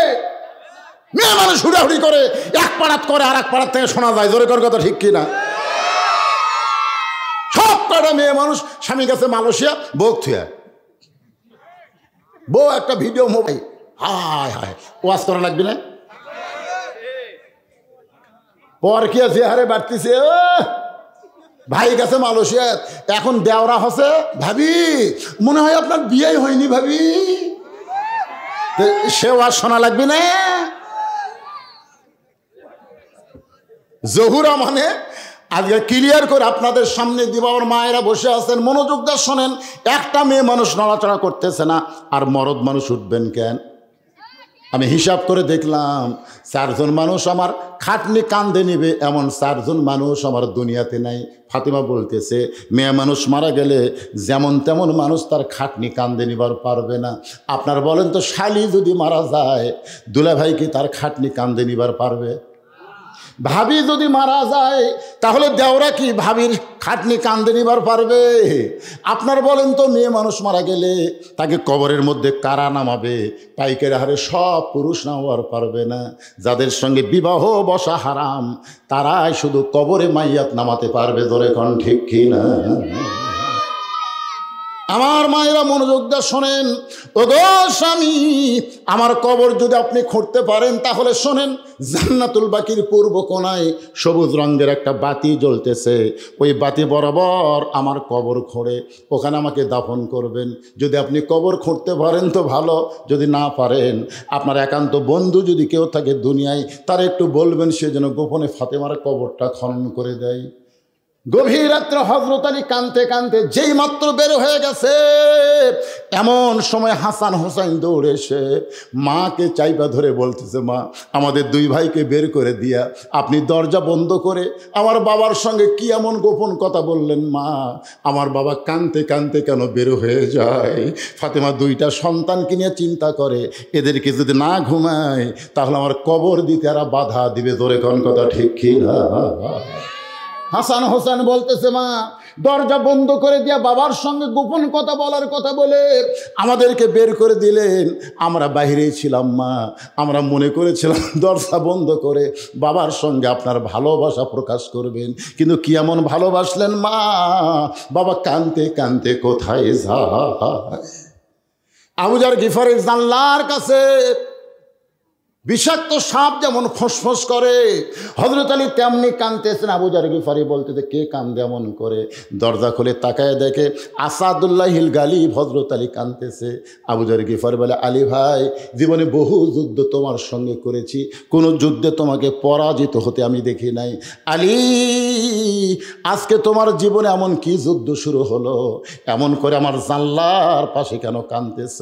আবু যার গিফারের দিকে আলী তাকায় বলে, আবু যার, জান্নাতুল বাকির পূর্ব কোণায় একটা কবর কর, একটা কবর কর।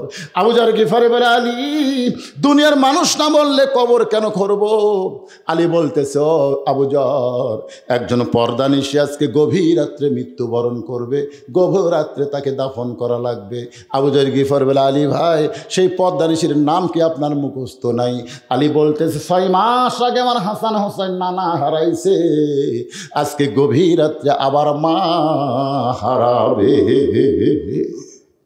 6 মাস আগে কে হারাছে? জোরে বলেন, কি হারাছে? নানা হারাইছে, আজকে গভীর রাত্রে মা হারা হবে। আবু যার বলতেছে, তোমার হাসান হোসেনকে তাহলে কে সামাল দিবে? আলী বলতেছে, আবু যার, পরের কথা পরে চিন্তা করা যাবে, যা একটা কবর কর। কান্দে কোদাল না আবু যার গিফারি গভীর রাত্রে ওই জান্নাতুল বাকির পূর্ব কোণায় গিয়ে দেখে একটা বাতি জ্বলতেছে, যেই বাতির কোনো তার নাই, যেই বাতির কোনো সুইচ নাই, বিনা সুইচে বিনা তারে আল্লাহ অটোমেটিক জ্বালায়া দিছে। আবু যার গিফারি লক্ষ্য করে দেখে বাতির আলো গোলাকার হয়ে পড়ে নাই, চার কোনা কবরের মতন পড়েছে। ওই আলোর মধ্যে কোদাল দিয়ে কবর খুঁড়তে খুঁড়তে আবু যার গিফারি বলে, রে কবর, তুই কি বলতে পারিস দিনের বেলা কবর না করে এ রাতের অন্ধকারে কেন কবর খুঁড়তে আসলাম? কবর রে, তুই কি জানিস আজকে তোর মধ্যে কাকে দাফন করা হবে? এ কবর, আল্লাহ নবীর কলিজার টুকরা ফাতেমাকে দাফন করা হবে। এ কবর, খবরদার বেয়াদবি করিস না, তোর মধ্যে এমন একজন মহিষী নারীকে রাখা হবে যার 2টা সন্তান জান্নাতি যুবকদের সর্দার হবে। রে কবর, বেয়াদবি করিস না, এমন একজন স্বামীর বউ যেই স্বামী আসাদুল্লাহিল গালিব ফাতেমা তার বিবি, কবরদার, কবর বেয়াদবি করিস না, বেয়াদবি করিস না। এই বলে যেই মাত্র কোদাল তুলতে চায় এমন সময় কবরের মধ্য থেকে আওয়াজ আসে, আবু যার, কার মেয়ে, কার মা, কার বিবি, এইটা কবর দেখবে না। কবর দেখবে আমল যদি ভালো হয় কবর জান্নাতের টুকরা হয়ে যাবে, আমল যদি খারাপ হয় কবর জাহান্নামের গর্ত হবে। রাসূল মাঝে মাঝে বলতেন, ফাতেমা, তুই যেন মনে করিস না মা, আমি তোর বাবা আল্লাহর নবী বলে আল্লাহ তোকে জান্নাত দিবে। কখনোই মনে করিস না তুই হাসান হোসেনের মা বলে আল্লাহ তোকে জান্নাত দিবে, আলীর বউ হওয়ার কারণে আল্লাহ তোকে জান্নাত দিবে। ফাতেমা বলে, বাবা, তাহলে আল্লাহ আমাকে কেমনে জান্নাত দিবে? রাসূল বলে, ফাতেমা, জান্নাতের আমল যদি করতে চাস মা, তাহলে জান্নাতের আমল করি তোকে কবরে যেতে হবে। ফাতেমা বলে, বাবা, মেয়েদের জান্নাতের আমল কি বাবা শুনতে চাই? রাসূল বলে, ফাতেমা, 1 নম্বর হলো পর্দা, 2 নম্বর হলো স্বামীর কথা মতো চলা, 3 নম্বর হলো রমজান মাসে রোজা রাখা, আর 4 নম্বর হলো আল্লাহর 5 ওয়াক্ত নামাজ আদায় করা। এই 4টি আমল যদি করতে পারো ফাতেমা, আল্লাহ তোমার জন্যে 8টা জান্নাতের দরজা খুলে দিবে।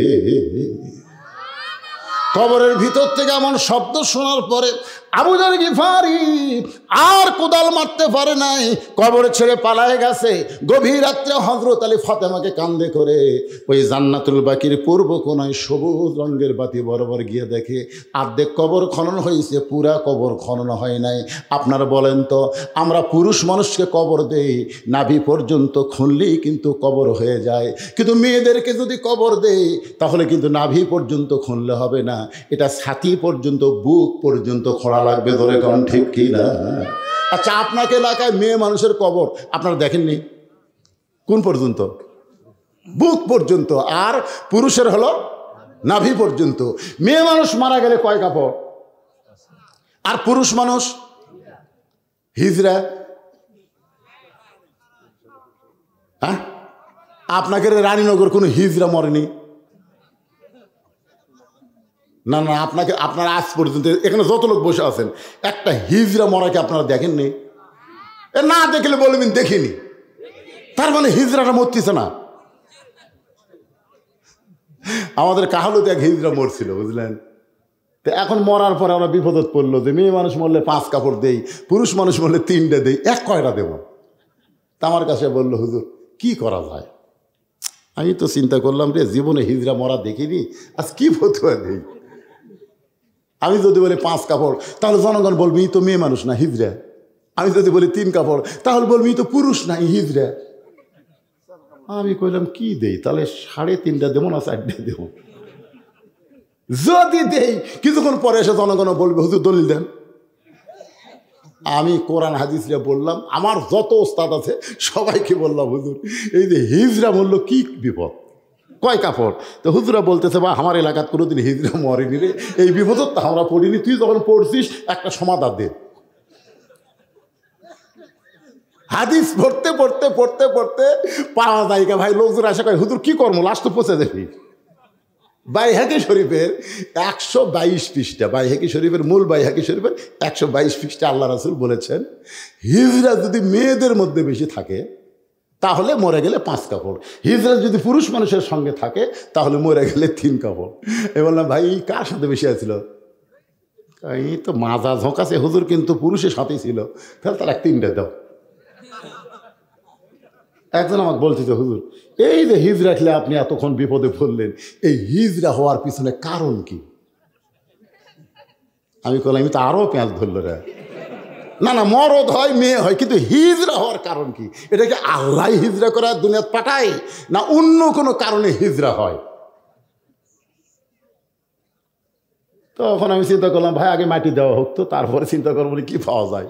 পরে পাওয়া গেল ওই বাইহাকি শরীফের 119 পৃষ্ঠায় আল্লাহ রাসূল বলতেছেন, স্বামী স্ত্রী যদি স্ত্রীর হায়েজ হয়, মাসিক হয়, ওই সময় যদি স্বামী জোর করে স্ত্রীকে সহবাস করে, ওই মাসিক অবস্থায় যদি কোনো সন্তান পেটে আসে, ওই সন্তানই হিজরা হয়ে জন্ম নেয়। বুঝতে পারছেন? বোঝেননি? আপনার বলেন তো, রেড সিগন্যাল দিলে আর বইয়ের কাছে যাওয়া যাবে? কথা বল না কেন, যাওয়া যাবে। কিন্তু এক শালা থাকে মানুষিয়া, ওই আশাই দেখে বইয়ের রেড সিগন্যাল, ওই 2 বছর পরে চলে রেড সিগন্যাল মানে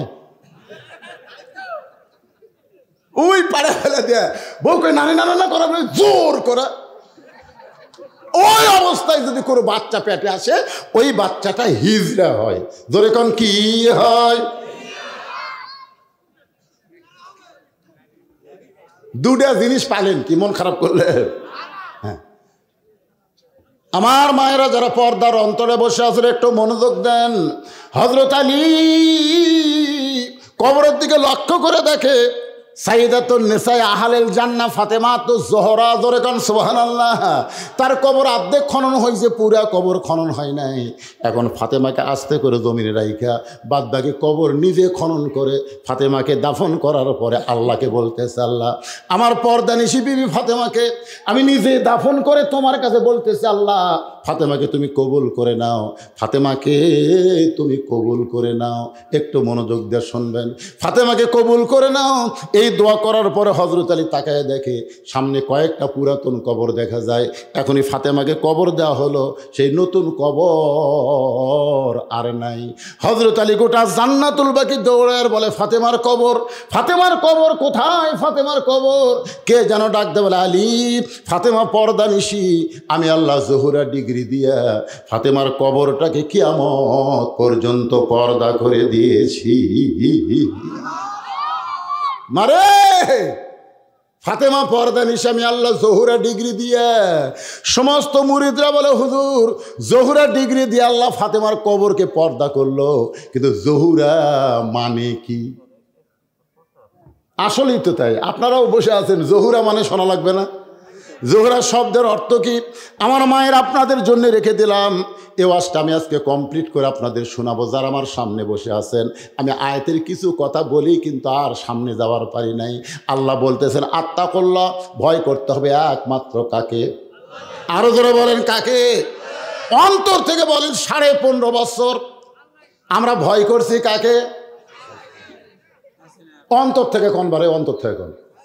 আমার বউ পর্যন্ত আমার কান গরম করে দিছে। কুটি ওয়াজ করে যাচ্ছেন আত্রায়, কুটি যাচ্ছেন রানীনগর, কুটি যাচ্ছেন মান্দা, আমাকে বলতেছে দেখে শোনা ওয়াজ করবেন। আমার বউ, আপনারা বলেন তো, দেখে শোনা ওয়াজ করবেন বলতেছে আমার বউ। কার ভয়ে? আল্লাহর ভয়ে। দেখে শোনা ওয়াজ করবেন। কি দেখবো রে? বলে দেখবেন পুলিশের গাড়ি, র্যাবের গাড়ি, তারা হাসিনের কোনো কেদার মঞ্চে আছে কিনা এগুলো আগে দেখবেন। যদি দেখেন এগুলো সব আছে, তেল তেল আওয়াজ করে বাড়ি আসবেন। দেখছেন? আয় আয় ভাই, ওরা বক্তারাও পর্যন্ত চারিদিকে দেখে আওয়াজ করা লাগছে রে। উপর দিকে দেখার খেয়ালই হয়নি। জোরে কোন কথা ঠিক কিনা? এখন আপনারা কোন দিকে তাকায় আছেন? চারিদিকে না উপর দিকে? আরো জোরে বলেন, কোন দিকে? উপর দিকে তাকায় থাকবেন। আত্তাকুল্লাহ, ভয় করতে হবে আল্লাহর। হাক্ক তুকাতিহি, শুধু ভয় করলে হবে না, নিয়ম মতো ভয় করা লাগবে। বুড়ি হসে, বুড়ি এখন বোরকা পরে ঘরে। কে দাদি বোরকা পরছেন কেন? কয় মরা লাগবি ভাই, মরা লাগবি ভাই। আপনারা বলেন তো, বোরকা কি বুড়ির জন্যই না সব সময়ের জন্যে? কথা কন না। কিন্তু ওই বুড়ির এক নাতনি, ওই আর বোরকা পরেনি। আপনারা বলেন, রাস্তার যে ছেলেরা মিস কল মারতেছে, এই যে মোবাইল নিয়ে ঘুরতেছে, যতই ওয়াজ করেন ভাইজান, নামাজ যদি না থাকে একটা যুবকও বিশ্বাস করবে না। কেউ না দেখলো আল্লাহ দেখতেছে, কেউ না লিখলো ফেরেশতা লিখতেছে, এটা বিশ্বাস করবে না। ওরা দরজা জানলা বন্ধ করে মনে করি বাপ মা ঘুমাচ্ছে, এখন অশ্লীল ভিডিও দেখি, কে জানবি রে? আপনি যখন অশ্লীল ভিডিও দেখবা যুবক, তখন তোমার কান্দের ফেরেশতা কি করবে? কথা কয় না, লিখবি। আল্লাহ কবি আল্লাহ ছুটি দাও, এই শালা যে অকাম করতেছে আল্লাহ আর কি লেখনো? তোমার দুই কান্দে দুই মোহরি, লিখিতেছেন ডায়েরি, দলিল দেখে রায় দিবে, টাকা পয়সার নাই কারবার। সবাই বলেন আসেন আমার, এই গানটা গাও, আমি তারপর আলোচনা শেষ করতেছি। আসেন আমার মুক্তার, আসেন আমার ব্যারিস্টার, সেই বিচারের হাইকোর্টেতে তিনি আমায় করবেন পার। আমি পাপী রাসূল জাবিন্দার। আল্লাহু আকবার। এরা মনে করতেছে যে হুজুরের হাতত আমাকে স্লিপ দিল, ও আজকে শেষ, ও আজ শেষ না, আগামীকাল পর্যন্ত বাঁচার কোনো গ্যারান্টি আমার। তো আমি বাকি কথাগুলো বলবো ইনশাল্লাহ, কোনো টেনশন করেন না। তো চেয়ারম্যান সাহেব 20 বস্তা সিমেন্ট দান করেছে, যিনি আজকের মাহফিলের সভাপতি, উনি 20 বস্তা দিছে। প্রধান অতিথি কি দিছে? 20,000 টাকা দিয়েছে প্রধান অতিথি। উনি 20,000 টাকা নগদ, 25,000 টাকা দান করেছে। সভাপতি এবং প্রধান অতিথির দানকে আল্লাহ কবুল করুক, জোরে কোন আমিন। এ ভাই, এই লড়াচড়া না, উঠবেন না, উঠলি প্যারালাইসিস, লাভ নাই। আপনি উঠে বাড়ি যাওয়ার পারবেন না, হাসপাতাল যাওয়া লাগবে। পারবেন না ভাই রে। আমি সেদিন ছাত্রা ওয়াজ করছি, ছাত্রা নাম শুনছেন? ছাত্রা 3 দিন ব্যাপী তাফসীর মাহফিল। আমার ওয়াজ শুনে আসার সময় এক ছেলে অ্যাক্সিডেন্ট করে মারা গেছে। ওয়াজ শুনে বাড়ির দিকে যাচ্ছে, সবাইকে বলতেছে ভাই হুজুরের মোনাজাত করতে পারলাম না, তাড়াতাড়ি বাড়ির যাই। দেখা গেল বাড়ির যাওয়ার পারেনি, মারা গেছে। সামান্য সময় আমাদের ধৈর্য আল্লাহ দেয় না, অথচ আল্লাহ বলেছে ইন্নাল্লাহা মাআস সাবিরিন, ধৈর্যশীলদের সংখ্যা আছে। কথা বলেন। আমাকে বলেছে হুজুর বেশি কিছু লাগবে না, থাইয়ের কয়টা জানলা লাগবে? 4টা থাই জানলা লাগবে। এটা আপনারা দিবেন না, তো আপনারা তো দিবেন না, আপনার বাড়ির থেকে আইছেন, তো আপনার থাই জানলা কেনার জন্য 100 করে টাকা দিতে পারবেন না? এই বাহিরে যারা লোক আছেন, আমি একজন মুসাফির মানুষ, আমি একজন মাজুর মানুষ, অসুস্থ মানুষ, মাজলুম মানুষ, আপনাদের কাছে থাই জানলার জন্য 100-200 করে টাকা যাচ্ছি নগদ। আপনাদের মধ্যে কি এমন আল্লাহর বান্দা নাই যে হুজুর আমি থাই জানলার জন্য আল্লাহর ঘরে 100 টাকা দান করলাম? কোন ব্যক্তি পারেন? দৌড় আসেন তো দেখি। রুমাল্লা 10 টাকা দিবেন তো? রুমালের আদায় হয়নি? দেখ 10 টাকা করে দেখবেন 4টা জানলা হয়ে যাবে ইনশাল্লাহ। 10 টাকা না দিয়ে আপনার কাছে যেটা বড় লোট আছে সেটা দেন। এই রুমাল্লা যাও, এত রাত্রে রুমাল্লা যাই কি করছে রে, সর্বনাশ।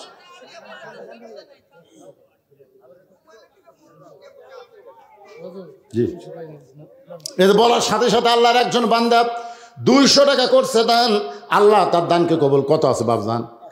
মাশাআল্লাহ, মাশাআল্লাহ। ওটা আশা করবেন না, মসজিদ আল্লাহর ঘর, আপনি দান না করে উঠে যাবেন? উঠে যাবেন? আজরাইলের সাথে কি আপনার কন্ট্যাক্ট আছে নাকি? হ্যাঁ, 10 টাকা 20 টাকা যা পারেন আল্লাহর রাস্তায় দান করবেন। আল্লাহ তোমার একজন বান্দা 100 টাকা, আল্লাহ দানকে কবুল করেন। আর একজন 100, আর একজন 100, আর একজন আল্লাহর বান্দা 500 টাকা দান করেছে থাই জানলার জন্যে, আল্লাহ আর একজন 100 টাকা দান করছে, আল্লাহ কবুল করেন। আল্লাহুম্মা আমিন। এই গামছা নিয়ে ভিতরে যাচ্ছে ভাইজান, অধৈর্য হয়েন না, 2 মিনিট একটু বসেন আল্লাহর রাস্তায়। হ্যাঁ, এই রুমাল নিয়ে যাচ্ছে, রুমাল নিয়ে যায় না কেন? আল্লাহ তোমার একজন বান্দা 100 টাকা দান করেছে, আল্লাহ কবুল করেন। মাশাআল্লাহ, মাশাআল্লাহ। আর একজন 500 টাকা দান করেছে, আল্লাহ দানকে কবুল করেন। দুনিয়ারই সম্পদ দুনিয়াতে রবে, ফকির হয়ে মানুষ কবরে চলে যাবে। দিয়ে আল্লাহ বোঝে মন কায়রা নিতে কতক্ষণ। আল্লাহ তোমার একজন বান্দা 500 টাকা দান করেছে, আল্লাহ দানকে কবুল করেন। আল্লাহ নেক নিয়ত নেক আশা পড়া, আল্লাহুম্মা আমিন। হইচই না করে ভদ্রভাবে যিনি যা পারবেন আল্লাহর রাস্তায় আল্লাহর ঘরে দান করবেন। আল্লাহর ঘরে দান দুনিয়ার শ্রেষ্ঠ দান, বুঝেন? আল্লাহর ঘরে মসজিদে দান করলে আল্লাহ রাসূল বলেছেন আল্লাহ তার জন্য জান্নাতে একটা ঘর বানায় দেয়। এই স্লিপগুলো কি পড়া জরুরি? না, কারণ যখন আপনি কলম দিয়ে লিখছেন দুনিয়ার খাতায় নয়, আল্লাহর জান্নাতের খাতায় আপনার নাম লেখা হয়ে গেছে। হ্যাঁ, খালি কথা কি বন্ধ হয়ে গেছে নাকি? মানুষ ওটা চুক্তি, এটা আপনার কথা হলো কথা বলবে। আল্লাহর একজন 200 টাকা দান করেছে, আল্লাহ দানকে কবুল করেন। আর একজন 100 টাকা দান করছে, আল্লাহ কবুল করেন। আর একজন 100 টাকা দান করছে। দেখেন ছোট ছোট বাচ্চারা দান করতেছে, আল্লাহ তোমার ঘরে 100 টাকা একজন কিশোর ছেলে করছে দান, আল্লাহ দানকে কবুল করেন। আল্লাহ নেক নিয়ত নেক আশা পড়া, আল্লাহুম্মা আমিন। ওদের ব্যাগ লে নামছে, যারা বসে আছেন ব্যাগের মধ্যে দিয়ে দেন। আর একজন 100 টাকা আল্লাহর বান্দার উঠা এসে 100-200 টাকা করে দান করতেছে। আল্লাহ সবার দানকে আল্লাহ আপনি কবুল করেন। কবুল করো, কবুল করো মোদের কামনা, দানকারীকে দিবেন জান্নাত, আল্লাহ নিরাশ করবেন না। একটু জিকির করেন লা ইলাহা ইল্লাল্লাহ, লা ইলাহা ইল্লাল্লাহ, লা ইলাহা ইল্লাল্লাহ, লা ইলাহা ইল্লাল্লাহ, লা ইলাহা ইল্লাল্লাহ, লা ইলাহা ইল্লাল্লাহ, লা ইলাহা। আপনারা বলেন তো মুনি মুক্তা এটা প্রকাশ্যে আবাদ হয় না গোপন জায়গা আবাদ হয়? কথা বুঝলো না। মুনি মুক্তা আপনার চেনেন? হীরা জহরত মুনি মুক্তা এগুলো কি প্রকাশ্যে হয় না গোপনে হয়? আবাদ কোন জায়গায় হয় বলেন তো? সাগরের অতল তলদেশে। ফাতেমা হলো মুনি মুক্তার মতো, সবাই তাকে দেখতে পারে না, নিজকে এমনভাবে গোপন করেছে যার কারণে আল্লাহ তাআলা জোহরা ডিগ্রি দান করেছে, নিজকে হেফাজত করেছে। আমার মা বোনদের জন্য বলি, মা ফাতেমার সঙ্গে যদি জান্নাতে হবার চান পর্দার বিকল্প কোনো আমল নাই, আপনার পর্দানিশী হয়ে যান। মেয়েরা যখনই পর্দানিশী হবে তখন দেখবেন মেয়েদের শরীরে আল্লাহ তাআলা একটা নূরের মেকআপ পরায় দিবে। এই নিজের বউকে পৃথিবীর সবচাইতে সুন্দরী মনে হবে। বেপর্দা হলেই চারিদিকের চোখ পড়বে, ধুলাবালি পড়বে, যেরকম একটা শিলা কলা আর একটা শোঁচাওয়ালা কলা। আপনার বলেন তো দুই কলার মধ্যে কোন কলা আগে নষ্ট হয়ে যায়? শিলা আর শোঁচাওয়ালা, বুঝলেন না? একটা বাটন মোবাইল পাওয়া গেছে ভাই, কোনো সব জায়গায় মোবাইল হারিয়ে যায়, আর আজকে পাওয়া গেল কি জায়গারে সব জায়গায় মোবাইল হেরে যায়। মাইকে বলা লাগে একটা মোবাইল হেরে গেছে, আর আজকে একটা মোবাইল পাওয়া গেছে। মনে করছে 150 টাকা দাম, থুইয়া চলে গেছে। কে রে পাগলা, এই মোবাইল কার রে? প্রমাণ দিয়ে নিয়ে যাও। যারা যে কয়জনে আছেন আপনার আল্লাহর রাস্তায় বসেন, সবাই বসেন। বাপ মা আত্মীয় স্বজন যারা কবরে গেছে তাদের জন্য একটা দোয়া করার দরকার আছে না নাই? আপনারা বলেন তো বছর অন্তর তারা দোয়া পাওয়ার হক না? যেরকম দোয়া পাওয়ার একটা হকদার না?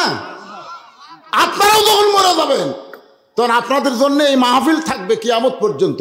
আপনাদের ছেলেপেলে লাতিলুত করে দোয়া করবে, বাকি কিছুই নাই। বাকি শুধু ফজরের নামাজ জামাতের সাথে আদায় করা লাগবে। ও আজ শুনে হিচ্চক হয়ে ঘুম দিবে, শেষে দেখা যায় বক্তা মুয়াজ্জিন কেউ আর চেতন পাচ্ছে না। একটা ছেলে এখানে একটা স্লিপ দেওয়া হয়েছে, হুজুর 21-22 বছর বয়স হয়ে গেছে, আমি বিয়ে করবার চাই কিন্তু বাপ মা বিয়ে দিবার চাই না। আল্লাহ রাসূল বলেছেন 3টা কাজে দেরি করা যাবে না। কয় কাজ? 1 নম্বর কাজ হলো কোনো মানুষ যদি মারা যায় তাকে দাফন কাফন করতে অযথা দেরি করা যাবে। 2 নম্বর কাজ হলো ঋণগ্রস্ত মানুষের হাতে যদি টাকা পয়সা এসে যায় ঋণ পরিশোধ করতে দেরি করা যাবে না। 3 নম্বর হলো ছেলে মেয়ে যদি বিয়ের বয়স হয় তাকে বিবাহ দিতে অযথা দেরি করা যাবে। দেরি করলেই বিপদে পড়বেন, দেরি করবেন না।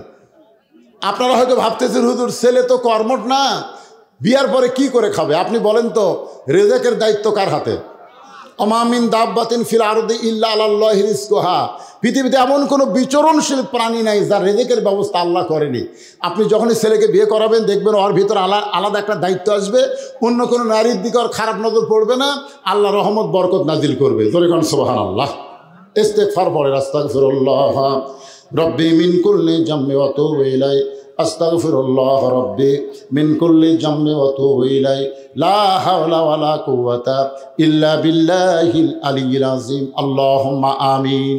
আল্লাহুম্মা আনতাস সালাম ওয়া মিনকাস সালাম, তাবারাকতা ইয়া যাল জালালি ওয়াল ইকরাম।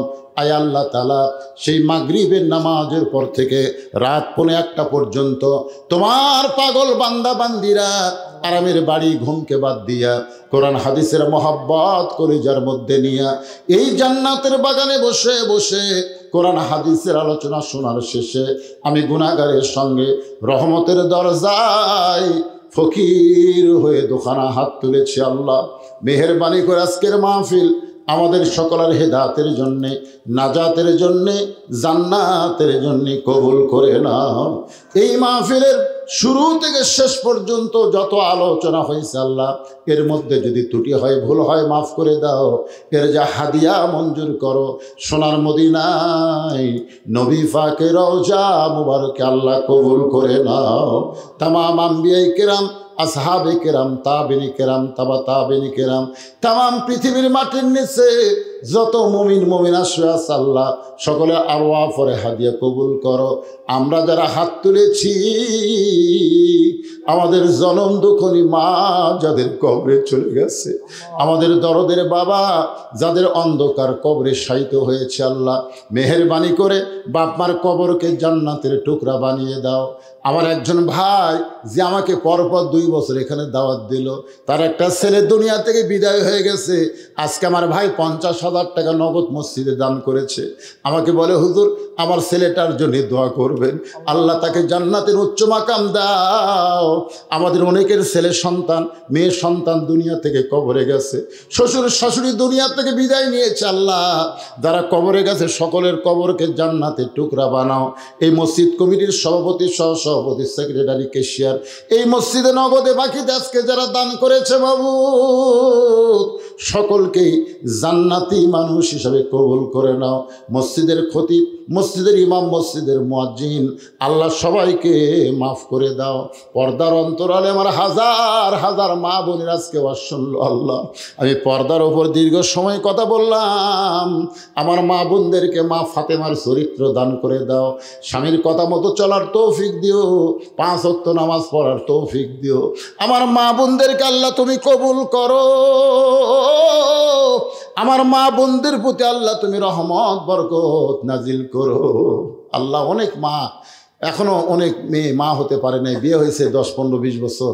আল্লাহ তার কোলে একটা সন্তান দিও আল্লাহ। কে কোন নিয়ত করে হাত তুলেছে আল্লাহ, সকলের নেক নিয়ত নেক আশা তুমি কবুল করো। আমি অসুস্থ, আমার মতো অসুস্থ হয়ে যারা হাত তুলেছে সুস্থতার নিয়ামত দান করে দাও আল্লাহ। এই মসজিদকে কিয়ামত পর্যন্ত কবুল করো। এই গ্রামের প্রত্যেকটা যুবককে 5 ওয়াক্ত নামাজ মসজিদে জামাতের সঙ্গে আদায় করা তৌফিক দিয়ে দিও আল্লাহ। গোটা বিশ্বের মুসলমানকে আল্লাহ হেফাজত করো, ফিলিস্তিনের মুসলমানকে হেফাজত করো, আমার বাংলাদেশের প্রতি খাস রহমত করো আল্লাহ। ভারতের নৈরাজ্য থেকে, ভারতের ষড়যন্ত্র থেকে আমাদের দেশকে আল্লাহ তুমি হেফাজত করো। সুবহানা রাব্বিকা রাব্বিল ইজ্জাতি আম্মা ইয়াসিফুন ওয়া সালামুন আলাল মুরসালিন ওয়ালহামদুলিল্লাহি রাব্বিল আলামিন।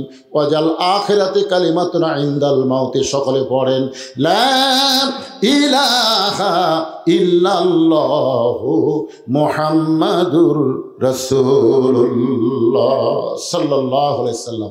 আসসালামু আলাইকুম ওয়া রাহমাতুল্লাহি ওয়া বারাকাতুহু।